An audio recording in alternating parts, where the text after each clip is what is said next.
Good morning students. आप सभी का राजकीय महाविद्यालय सूरतगढ़ की बीएससी थर्ड ईयर की क्लास में हार्दिक स्वागत। जैसा कि आप जानते हैं कि हम मैट्रिक्स स्पेस में ओपन एंड क्लोज सेट्स का अध्ययन कर रहे हैं, तो आज इन्हीं के ऊपर बेस्ड एक थ्योरम और कि the intersection of two closed sets is closed, कि दो संवृत समुच्चयों का प्रतिच्छेदन भी संवृत होता है। अब इस को सिद्ध करने के लिए पहले मैं सिद्ध करूंगा, हमें सिद्ध करना है कि अगर G1 और G2 दो क्लोज सेट हैं तो उनका जो इंटरसेक्शन है G1 इंटरसेक्शन G2 वो भी क्लोज्ड है। लेकिन मैं क्या करता हूं कि पहले the union of two open sets is open. मैं कहता हूं कि मान लीजिए G1 और G2 दो ओपन सेट्स हैं और सिद्ध करना है मेरे को G1 union G2 is open. तो मैं क्या करता हूं कि let x belongs to G1 union G2। अब अगर x किसी संघ का सदस्य होता है तो वो कब होता है, या तो वो पहले वाले का सदस्य है या दूसरे वाले का सदस्य है। तो इसका मतलब x बिलोंग्स टू G1 और x बिलोंग्स टू G2।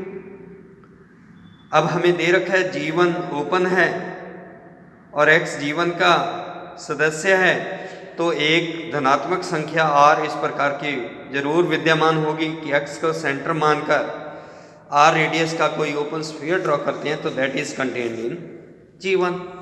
इसी प्रकार से हमें दे रखा है कि G2 भी ओपन है और x G2 का एलिमेंट है, तो आपके पास एक धनात्मक संख्या r इस प्रकार की विद्यमान है कि Sx, r is contained in G2।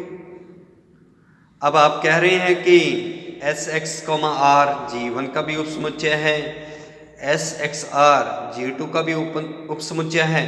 तो combining first and second we can say that Sxr is contained in G1 union G2, यानी कि x को सेंटर मानकर r रेडियस का कोई ओपन स्फीयर उन दोनों के संग G1 G2 में विद्यमान है। तो इसलिए क्या हो गया, G1 union G2 is open. तो कहने का मतलब अगर G1 और G2 दो ओपन सेट्स हैं तो उनका जो संघ है वो भी ओपन है। अब मैं हमारी जो मेन थ्योरम है कि अगर दो क्लोज सेट हों तो उनका प्रतिच्छेदन भी क्लोज्ड होता है। तो मैं मान लेता हूं कि let H1 and H2 be two close sets, दो संवृत समुच्चय हैं और मेरे को सिद्ध करना है कि H1 intersection H2 is closed. अब हमें दे क्या रखा है कि H1 इज क्लोज्ड। अगर H1 क्लोज्ड है तो क्लोज्ड कब होता है, जब हमने कहा था कि उसका कंप्लीमेंट क्या हो, ओपन हो। तो it implies that complement of H1 यानी कि x minus H1 is open. इसी प्रकार से H2 क्लोज है, H2 क्लोज है तो उसका जो कंप्लीमेंट है H2 डैश, जो कि किसके इक्वल होता है, x माइनस H2 के, क्योंकि H1 और H2 किसके सबसेट होते हैं, कैपिटल X के। तो x माइनस H2 भी ओपन हो गया। अब x माइनस H1 भी x का सबसेट है, x माइनस H2 भी x का सबसेट है, और अपने को ये पता है कि x माइनस H1 ओपन है, x माइनस H2 भी ओपन है। तो जो अभी मैंने ऊपर लेमा थ्योरम की थी उसी हिसाब से इन दोनों का जो यूनियन होगा x minus H1 union x minus H2 वो क्या होगा, वो भी ओपन हो गया। अगर वो ओपन है तो कल मैंने डी मॉर्गन्स लॉ जो आपने 9th-10th में पढ़ा है उसको बताया था कि अगर x a minus B union a minus C हो तो उसको क्या लिख सकते हैं हम, a minus B intersection c। तो अपने यहाँ पर अगर मैं अप्लाई करता हूँ डी मॉर्गन्स लॉ को तो ये क्या हो गया, x minus H1 intersection H2 is open. अगर ये ओपन है तो ये ओपन कब होगा, जब H1 इंटरसेक्शन H2 भी क्लोज्ड हो। तो इस प्रकार से अगर आपके पास कोई दो संवृत समुच्चय दे रखे हैं तो उनका जो प्रतिशोधन है वो भी संवृत होता है। कल मैंने लिमिट पॉइंट की डेफिनेशन बताई थी और मैथमेटिकली उसको किस प्रकार से लिखा जा सकता है कि x is A limit point, सीमा बिंदु है a का, कब? If a intersection S X R minus X, यानी कि स्फीयर में x के अतिरिक्त और a का प्रतिच्छेदन क्या हो? कभी भी रिक्त नहीं होना चाहिए कि if a intersection S X R minus X is not equal to 5, that is the elements other than x of SXR lies in A, x के अतिरिक्त उस ओपन स्फीयर के कोई ना कोई एलिमेंट A में विद्यमान है, तो हम कहते हैं कि x क्या है? लिमिट बिंदु है। और अगर ये फाई हो जाता है, रिक्त हो जाता है कि A intersection SXR minus X is equal to 5, यानी कि रिक्त समुच्चय बनता है, तो हम कहते हैं कि x उसका लिमिट पॉइंट या सीमा बिंदु नहीं है।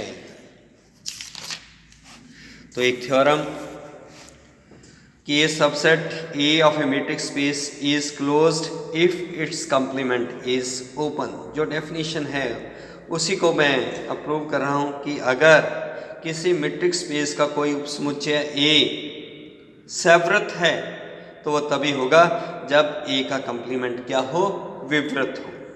Late A be a close set of metric space x, d जो अपने को दे रखा है, मेरे को प्रूव करना है कि A डैश इज ओपन, यानी कि complement of A is open. तो मैं मान लेता हूँ कि let x belongs to A dash. अगर x belongs to A complement है तो इसका मतलब क्या होगा कि x A का एलिमेंट नहीं है, और अपने को क्या दे रखा है कि A क्लोज्ड है। अब A अगर क्लोज है तो x क्या है? क्योंकि A में वो विद्यमान नहीं है तो इसलिए x is not the limit point of A, वो उसका सीमा बिंदु नहीं है।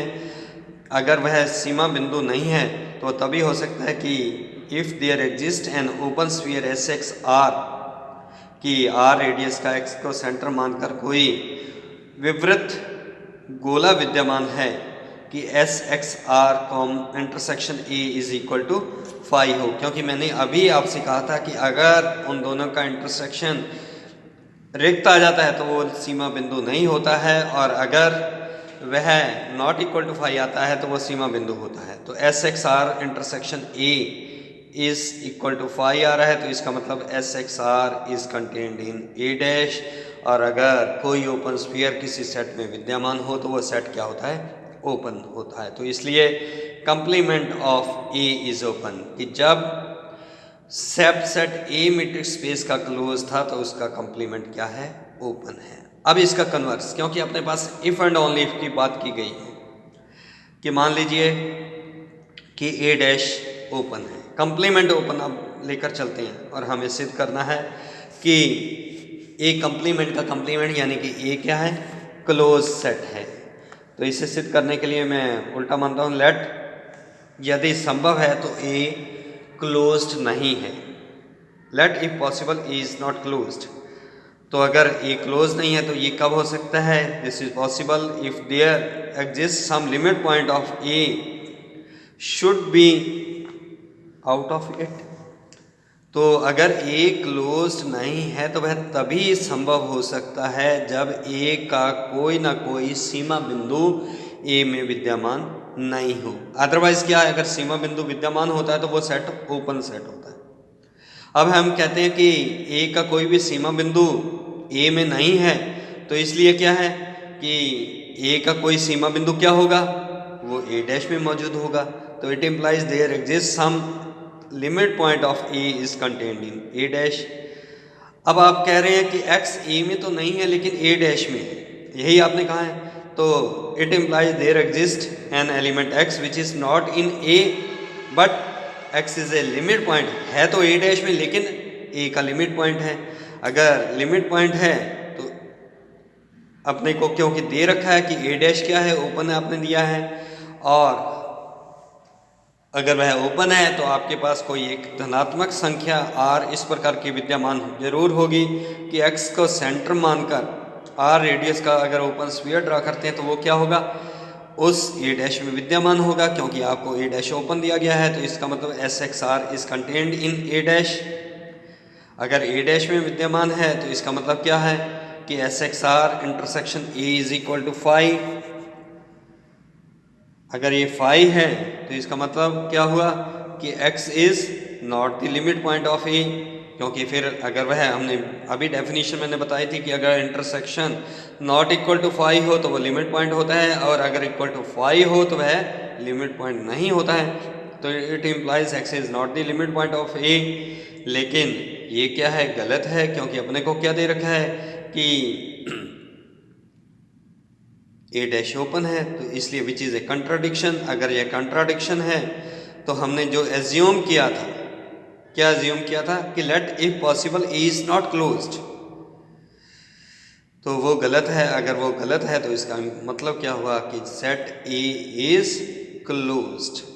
तो इस प्रकार से अपने ये कह सकते हैं कि अगर किसी मैट्रिक्स स्पेस का कोई एलिमेंट, कोई सबसेट क्लोज्ड है तो वो तभी पॉसिबल हो सकता है अगर उसका कंप्लीमेंट ओपन होगा, और अगर उसका कंप्लीमेंट ओपन है तो वो सेट सदैव क्लोज्ड सेट होगा। तो आज इतना ही, कल और थ्योरम्स करेंगे। Thank you very much.